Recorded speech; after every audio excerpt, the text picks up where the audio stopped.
Prairie Sun Studios, Sonoma County, California. Beautiful place, surrounded by these oak trees, like the cover of a young tree. It's a really special spot to be, to capture a creative moment. This place has a sound. And from Hebron Gate till now, it's a part of the Groundation story. With the analog tape machines, the Neve console, the microphones. You could have been in a studio in 1972, and this is the equipment you would have had. Harrison really wanted to try and capture that style of work.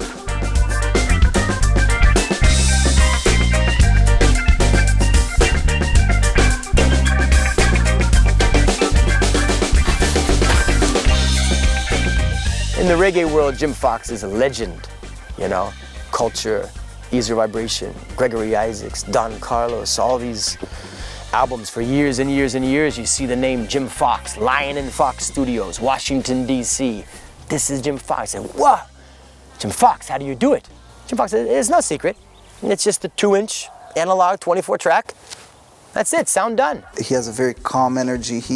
You can see he knows everything about what he's doing.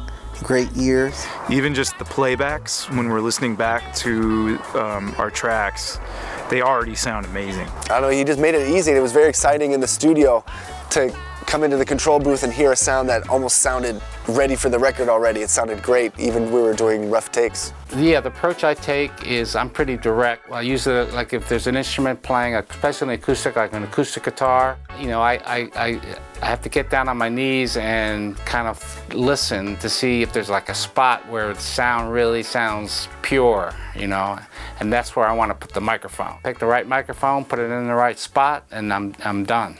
This is the way, and from Hebron Gate, that's been the sound. And immediately, the sound jump quality, you know?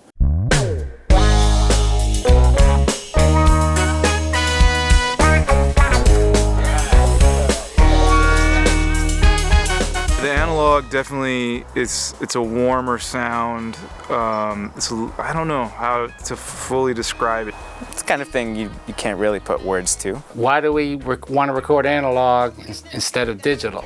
It's a bit of a mystery because digital is actually better. It's more perfect. Analog, there's so many different paths of the electrons in the console, and then the way it hits the tape, then it comes back, then plays back off the tape, and you can't measure the difference, but something extra is there. So we'd like to capture that extra, and I don't think anybody knows what it is, but you can feel it.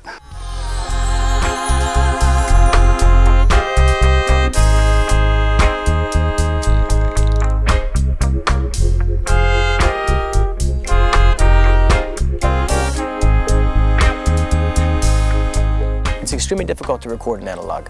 It's time consuming, even just rewinding and playing of the tape. Not just up, mouse, you know, click the spot, ready. We only have 24 tracks, and we have, in many cases, more than that inputs. So we have to figure out where we need to combine things, and so that when it comes time to mix, we want to have separate elements as much as we can get. I have 24 tracks of analog tape, and your solo is this track 7. All the other tracks, 23 tracks, are instruments. So if you're taking the solo again, just know, as you're taking a try, you're erasing the previous one. And if you stop and say, oh, yeah, that was a good version. Okay, well, it's gone. It's gone, so you gotta play it. There, you can't keep going back and changing because you think you might have a better idea. What's there is there, and that's the raw feeling of the music, and it's very cool. It made every take feel more real. And puts the pressure on in a really good way. It forces the musicians to really play together and to work together and really focus to make the take happen. Like, my feeling is it's a lot of fun. It's to be a witness to the birth of this creation, you know, and it's just a lot of fun.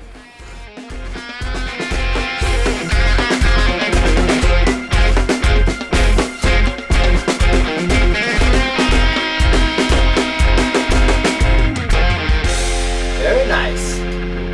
Next song.